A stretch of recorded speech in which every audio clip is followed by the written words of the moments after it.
up, everyone? Welcome to another edition of Tarun's Thoughts. My name's Tarun Shetty. These are my thoughts. Hope you guys are doing well. I'm doing fantastic, as always.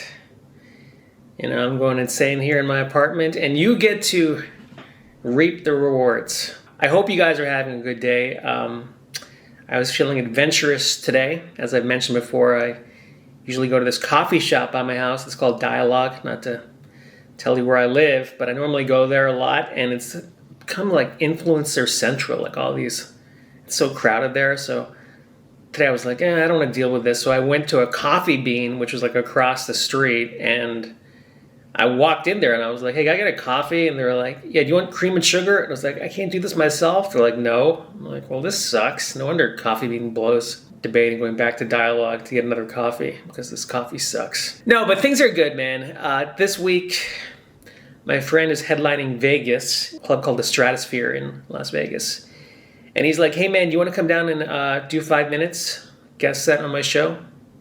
And I was like, no, I don't want to do that. Starting out, I probably would have done that, but they're not putting me up. I've got to, buy my own gas, food. I was like, I'm going to lose money to showcase for these bookers of this comedy club.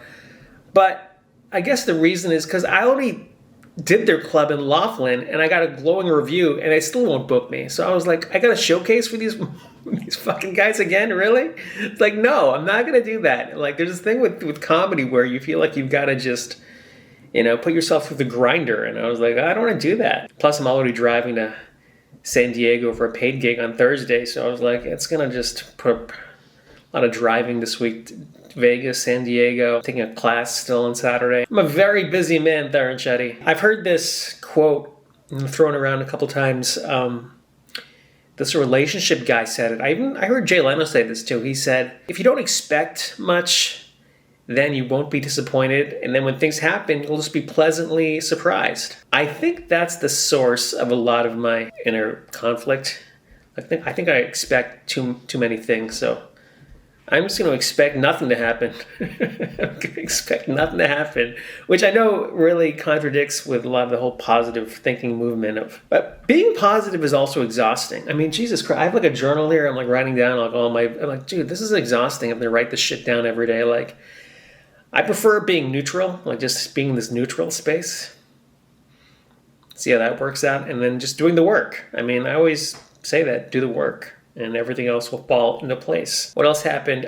Somebody forwarded me this clip, this Bill Maher clip. He was talking about Hassan Minhaj. Hassan's still getting reamed by comedians.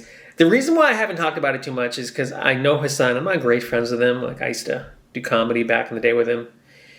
And then he got the Daily Show, and I really never heard from him again because he was in New York. And then I walked by the Comedy Cellar in New York once, and he was standing outside, and we just caught up for a bit. And, when all that shit happened with him, I texted him. I was just like, hang in there, dude. And he responded back. But I personally think, like, I'm jealous because he's out of this whole dog shit comedy world in LA or New York, just, trying to make it. And so I see my friends who, like, have the success, and they're, like, on another tier of just, I don't know, day to day. It just seems like they're not, fighting for these spots. All this stupid shit that I'm trying to get, or my friends are trying to get, like spots at the Comedy Store. Like, it's not even on their radar, right? You think, you think Bobby Lee or Theo Von gives a shit about the Improv getting spots? They don't care. I don't even fit into these cliques. So I'm like, where does that leave me? I'm just sitting here in my living room with my camera. So I don't know, man. Comedy, it's a scary time to be a comedian because you really have to be part of a clique, or you have to be, self-made and be like a social influencer. So at least you have your public behind you.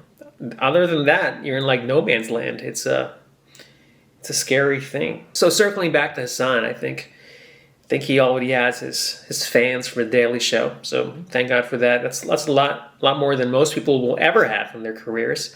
I follow him on Instagram, and he's selling out theaters, or he appears to be. Who knows what's real or what's not. So he'll always have a stand-up career, and I'm sure at some point he's still a name, so they'll let him back on TV. I mean, look at Aziz. Or Aziz Ansari. Like, he had this weird date thing, and they kind of See, what Hollywood gives you, they can take back just as quick.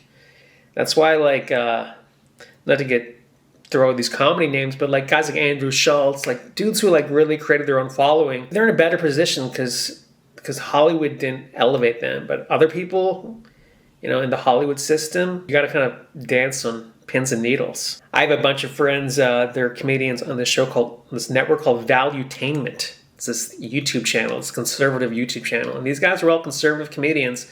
They're like, we hate Hollywood. So they went to go work for this Valuetainment dude who has a big following. So that's what it is like being a comedian. It's gang warfare. And if you're not part of a gang, I guess you're in the Gaza Strip. I just threw that in there because trying to make this relevant to politics. I'm not trying to joke about that. I hope you guys have a great day. Thanks for listening. See ya.